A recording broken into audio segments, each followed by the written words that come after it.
언제부턴가 이 비만과 질병의 원인이 짠 음식이 주범이 된 것처럼 변해버렸는데요. 게다가 단 것보다 짠 음식이 더 위험하다는 뉴스와 기사들을 저는 기억하는데요.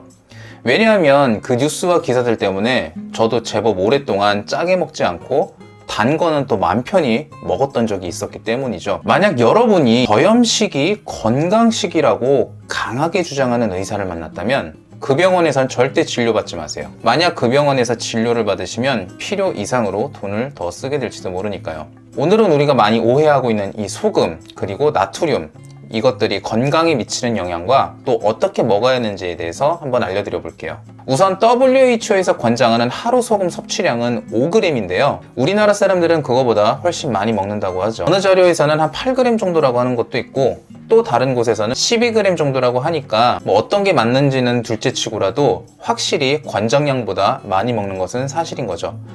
게다가 이 미국 심장학회에서 권장하는 양은 3.8g이에요. 그러니까 이 기준들이 비춰봤을 때 우리는 소금을 엄청나게 과다 섭취를 하고 있는 거죠. 짜게 먹으면 문제가 되는 것에 가장 많이 알려진 것들은 고혈압, 심혈관 질환, 신장병 등이 있죠. 그런데 재밌는 게 있어요. 우리나라 사람들이 매우 짜게 먹는데도 불구하고 전 세계 183개국 중에서 관상동맥 질환으로 인한 사망률을 보면 최하위입니다. 10만 명당 27.8명꼴로 발병하는데요. 쉽게 말해서 그냥 꼴찌예요. 183개국 중에 183등. 소금 섭취량이 WHO나 미국 심장학회 권장량의 두세 배를 섭취하는데도 불구하고 관상동맥 질환, 심혈관 질환, 고혈압 사망률이 전 세계 최저에 있다는 사실이 참으로 아이러니할 수가 없죠. 그리고 지금 보여드리는 표를 보시면 일본, 프랑스, 한국이 최하위 3개국인데 모두 고염식으로 먹는 나라들이라고 해요. 우리가 알고 있던 상식과는 정반대의 통계 자료죠. 이 세브란스 병원 연구팀에서도 흥미로운 결과를 내놓았는데요. 나트륨 섭취가 많으면 많을수록 심혈관 질환 사망률이 증가하는지에 대해서 관찰한 연구예요. 연구 대상은 약 14만 명이었고 평균 추적 기간도 10.1년이기 때문에 해당 결과가 매우 유의미할 것으로 생각이 되는데 이 연구의 결론은 소금 섭취량이 사망에 끼치는 영향이 없었다는 것이죠. 나트륨에 대해서 조금 설명을 하고 넘어가자면 나트륨은 우리 몸에서 생각보다 여러 가지 역할을 하는데요. 여러분, 짜게 먹으면 목이 말라서 물을 자주 마시게 되니까 짜게 먹는 것이 수분을 뺏어간다고 생각하실 수도 있겠지만 나트륨의 기본적인 역할은 우리 몸의 수분을 붙잡아두는 역할을 해요. 제가 이 영상을 준비하면서 소금 섭취를 늘리고서는 피부가 좋아졌다는 내용을 정말 많은 곳에서 접할 수가 있었어요. 그리고 나트륨은 근육을 수축하고 이완하는 데도 필요한 영양소예요. 칼슘, 마그네슘, 나트륨, 이 미네랄 삼총사가 그 역할을 하죠. 심장과 혈관은 근육으로 이루어져 있는데요. 여기까지 말씀드리면 대충 감 오시죠? 저염식으로 몸에 필요한 나트륨이 부족하면 오히려 심장과 혈관 건강을 망칠 수도 있다는 추론이 가능해지니까요. 물론 단순 추론뿐만이 아니고 제가 여기저기 여러 자료들을 찾아본 결과에 의하면 저염식이 오히려 심장 건강과 혈관 건강을 망친다는 근거 자료들도 많이 있었어요. 그리고 이 나트륨은 칼륨과도 함께 쌍을 이루어서 활동을 하는데요. 신경신호 전달에도 관여를 하고 세포 간 정보 전달에도 관여를 해요. 앞에서 말한 세브란스 병원의 연구 내용에는 칼륨 섭취를 늘리면 사망률이 최대 21% 낮아졌고 특히 심혈관계 사망률은 32%가 낮았다는 내용도 있는데요. 또 칼륨과 나트륨을 잘 섭취하면 오히려 고혈압 환자의 혈압이 낮아졌다는 연구 결과도 많다고 합니다. 그리고 한 가지 더 흥미로운 자료를 보여드릴게요. 잘 보이실지 모르겠지만 상단에 위치한 그림은 각 나라들의 소금 섭취량인데 붉은색이 짙을수록 더 짜게 먹는 나라예요. 그리고 아래 보이는 그림은 평균 수명을 나타내는데 푸른색이 짙을수록 수명이 높은 것을 의미하죠. 비교해 보시면 어떤가요? 짜게 먹는 나라들이 비교적 평균 수명이 더 높은 편인 것을 볼 수 있죠. 그럼 우리 몸에 나트륨이 부족하면 어떤 현상이 발생하는지 설명해 드릴게요. 아까도 말씀드렸지만 나트륨은 체내 수분을 붙잡아두는 역할을 한다고 했죠. 그래서 장기간 저염식을 하게 되면 탈수가 일어나고 몸의 염분은 계속해서 부족해요. 그러면 신장에서는 이 부족해진 수분과 염분을 복구시키려고 노력을 하게 되는데 신장이 이런 일을 하기 시작하면 혈관 수축이 발생하고 심박수가 증가하면서 스트레스 호르몬 분비도 증가하게 돼요. 그러면 이것은 다시 신장과 심장에 부담을 주는 악순환이 시작되는 것이죠. 잠깐 한 가지 알고 계셔야 하는 개념이 있는데요. 이 소금과 나트륨은 조금 다른 개념이에요. 우리가 학교 다닐 때 원소기호라는 것을 배우죠. 소금은 NaCl이라는 원소기호를 갖는데 여기서 나트륨은 Na예요. 쉽게 그냥 말씀드리면 소금 5g에는 2g 정도의 나트륨이 들어있다, 이렇게 생각하시면 돼요. 그래서 소금 권장량과 나트륨 권장량이 달라 보일 수 있기 때문에 다른 데서 자료를 보실 때도 나트륨 권장량인지 소금 권장량인지 표기를 한 번씩 확인해 보세요. 다시 내용을 이어서 가보면 코크란 리뷰라는 것이 있어요. 의료 관련한 자료들을 제공하는 비영리 단체인데요. 여기서 보면 신부전 환자가 저염식을 했을 때 전체 사망률이 2.59배가 올라갔다고 해요. 그 외에도 저염식을 하면 신부전 또는 신장질환과 심장질환 등등 우리 몸에 안 좋은 영향을 미친다는 연구 결과가 정말 많이 있더라고요. 또 다른 연구에서는 WHO의 권장량인 소금 5g 이하로 섭취했을 경우에 사망률이 37%가량 올라갔고, 반대로 20g 이상으로 섭취한 경우에도 사망률이 66% 이상 높았다고 해요. 네, 맞습니다. 너무 짜게 먹는 것도 문제가 되는 것은 맞아요. 그런데 앞에서 말씀드린 대로 한국의 소금 섭취량은 10g 내외 정도라고 했죠. 재밌는 것은 소금 1일 섭취량이 10g에서 15g 사이일 때가 사망률이 최저였다는 것이에요.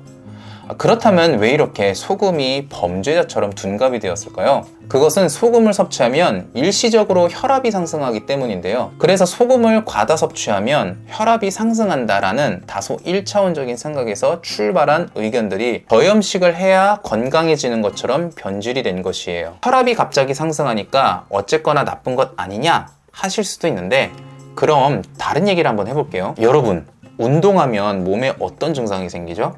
심박수가 올라가고 혈압이 올라가요. 그러면 운동은 우리 몸에 위험하니까 운동을 중지해야 한다 라고 결론을 내릴 수 있을까요? 아니죠. 소금이 지금 딱 그런 누명을 쓴 것이나 마찬가지예요.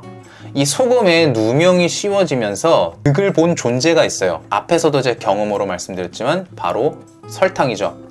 설탕의 잘못이 소금에게 전가된 것이 현재 일반적인 의학 상식이 되어버렸어요. 그런데 나는 짜게 먹으면 얼굴이나 손발이 붓던데 이런 경우 저염식해야 하는 것이 아닌가 생각하시는 분들도 계실 거예요. 이것도 제가 한번 설명드릴게요. 우리 몸은 기본적으로 소금이 남아돈다면 소변을 통해서 모조리 배출돼요. 그냥 그걸로 끝이에요. 남아도는 소금은 소변을 통해 배출이 되기 때문에 몸에 계속 남아있어서 문제를 일으키는 것이 아니라는 것이죠. 여기서 진짜 범인은 바로 설탕이에요. 필요 이상의 당분이 몸에 들어오면 혈당은 당연히 오르고요. 인슐린도 당연히 치솟죠. 그리고 여기서 더 중요한 부분이 바로 염분 정체를 발생시킨다는 것이에요. 설탕으로 인해서 체내에 염분이 정체되면서 부종이 생기거나 손발 등이 붓는 현상이 생기는 거죠. 더 나아가서는 몸이 무거워지고요. 배가 나오기까지 해요. 그러면 제가 여기서 지금까지 했던 얘기를 좀 뒤집는 것과 같은 얘기를 좀 해볼게요. 결국 짠 음식은 문제가 되긴 돼요. 지금까지 저염식이 문제라면서 무슨 얘기냐고요? 집에서 만들어 먹는 음식의 경우는 조금 다를 수 있는데, 배달 음식이나 외식을 하는 경우 짠 음식들은 대부분 설탕이나 당분이 엄청 많이 들어가 있어요. 나트륨 함유량 끝판왕이라는 짜장면도 설탕이 정말 많이 들어가고요. 떡볶이 말할 것도 없어요. 제가 집에서 떡볶이를 몇 번 만들어 봤는데 맛있게 만드는 방법? 그냥 설탕 때려 부으면 이거 거의 치트키나 다름없죠. 그 외에도 우리가 자주 접하는 맵고 짠 음식에는 설탕이 많이 들어가 있기 때문에 바로 그 설탕이 문제를 일으키는 것이죠. 하지만 그렇다고 해서 당분을 아예 섭취를 금지하면 안 되겠죠. 소금 섭취량을 늘려서 변비를 해결하거나 피부가 좋아지거나 염증이 해결되거나 하신 분들의 사례가 매우 많긴 하지만 소금은 약도 아니고 독도 아니에요. 설탕도 마찬가지죠. 적당량의 당분은 섭취가 필요해요. 그럼에도 불구하고 현대인의 식단은 당분은 과도하면서 염분이 많거나 당분은 과도한데 저염식을 하거나 등의 불균형적인 부분으로 인해서 문제가 되고 있는 거고, 그런 부분을 제가 지적하고 있는 것이죠. 이 정도 얘기하면 소금 섭취를 어떻게 해야 하는지 궁금해 하실 텐데요. 우리 체내 수분의 염분 농도는 0.9%라고 해요. 그래서 0.9% 농도의 소금물을 섭취해 주는 것이 좋다고 하는데, 이걸 맞춰서 마실 수 있는 분은 해주시면 더 좋겠지만 간편하게 드셔도 돼요. 저처럼요. 저는 아침 저녁으로 소금 한 꼬집 정도, 약 3분의 1티스푼 정도를 먹는데, 한 번 먹는 양이 약 1g 정도 되더라고요. 이렇게 먹는 것만으로도 아침에 일어나는 느낌이 많이 가벼워졌어요. 그리고 아침 공복에 소금 1g 정도 섭취하니까 배고픔도 덜 느끼고요, 밤도 더 빨리 깨는 느낌이 들더라고요. 여러분도 한번 해보세요. 그래서 저는 지금 매일 먹는 레몬수와 함께 소금을 섭취하는데요, 이 소금 한 꼬집을 입에 넣고 레몬수를 마시기도 하고, 레몬수에 소금을 타 먹기도 해요. 제가 먹고 있는 이 레몬수는 처음에는 그냥 먹기도 하고 물 한 컵에 타 먹기도 했어요. 그런데 그렇게 먹으면 맛이 시고 좀 쓰죠. 저는 익숙해서 오히려 그 맛을 즐기는데, 최근에 이것을 좀 맛있게 먹는 방법을 발견했어요. 물 500ml에 한 포를 섞어 드시면 신맛은 줄고 쓴맛은 안 나고 약간의 단맛도 살짝 느껴져서 맛있게 먹고 싶을 땐 이렇게 먹으면 되더라고요. 여기 지금 보시는 것처럼 소금을 살짝 섞어서 드셔도 돼요. 물 양이 적지 않아서 짠맛이 강하지도 않고 괜찮더라고요. 제가 지금 먹고 있는 레몬수는 어떤 제품인지, 그리고 레몬수를 먹으면 어떤 것들이 좋은지 궁금하신 분들은 고정 댓글에 달아놨으니까 한 번씩 가서 확인해 보시고요. 여러분, 시중에 파는 맵고 짠 음식은 가급적 피하는 것이 건강에 좋은 것은 사실이에요. 하지만 그것은 어디까지나 과다한 당분 때문이지 짠 음식이기 때문에 피해야 하는 것은 아니거든요. 오늘 내용 보시고 한번 소금 섭취량을 늘려보시는 것은 어떠세요? 아까 보여드린 대로 3분의 1티스푼이 1g 정도 되니까 하루에 1, 2회로 시작해서 조금씩 늘려가면서 자신에게 맞는 섭취량을 찾는 것도 좋은 방법일 것 같아요. 뭐든지 너무 과하면 부작용이 생기죠. 오늘은 소금이 좋고 섭취를 해야 한다고 말씀드렸지만, 그렇다고 과도하게 드시지 마세요. 앞에서 설명드린 사망률이 가장 낮았던 소금 섭취량 기억하시죠?